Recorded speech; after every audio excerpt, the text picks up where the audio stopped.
নামাজের পরে সাহাবায়ে কেরামের সামনে জিজ্ঞেস করতেছিলেন যে আজকে তোমাদের মধ্যে নফল রোজা রেখেছো কে?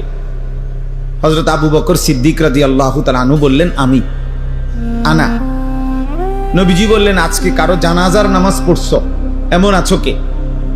নবীজি সাহাবী আবু বকর সিদ্দিক বলেন, আনা, আমি।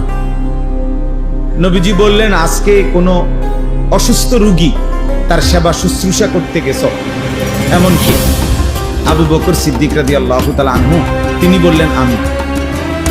নবীজি বললেন, আজকে কিছু টাকা পয়সা সামান্য হলেও আল্লাহর রাস্তায় সাদকা করছো কে?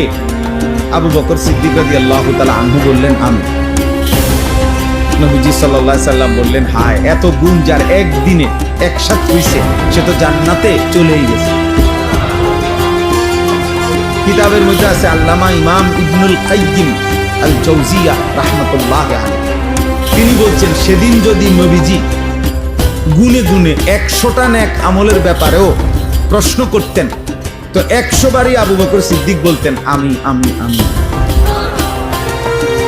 এমন ছিলেন, এমন ছিলেন। কোরআনুল কারীমের মধ্যে আছে, আল্লাহ তাআলা আবু বকর সিদ্দিক রাদিয়াল্লাহু তাআলা আনহুর প্রশংসা নবীজিকে বলছেন, ওয়ালা সাউফা ইয়ারদা, বন্ধু আপনার আবু বকরকে আপনি দিয়া খুশি করতে পারতেন না, আপনি তারে কদ্দুর দিবেন? জান, আমি আল্লাহ ওয়াদা দিলাম আমি তাকে খুশি করে দেব। এবার আল্লাহ তাআলা কি পরিমাণ খুশি হয়েছেন। সেই জন্য ওমর রাদিয়াল্লাহু তাআলা আনহুর মতো সাহাবী উনাকে বলছে যে, হ্যাঁ আবু বকর, তোমাকে কেউ ডিঙ্গাইতে পারবে না, তোমার আগে বাড়তে পারবে না। তো সাহাবায়ে কেরাম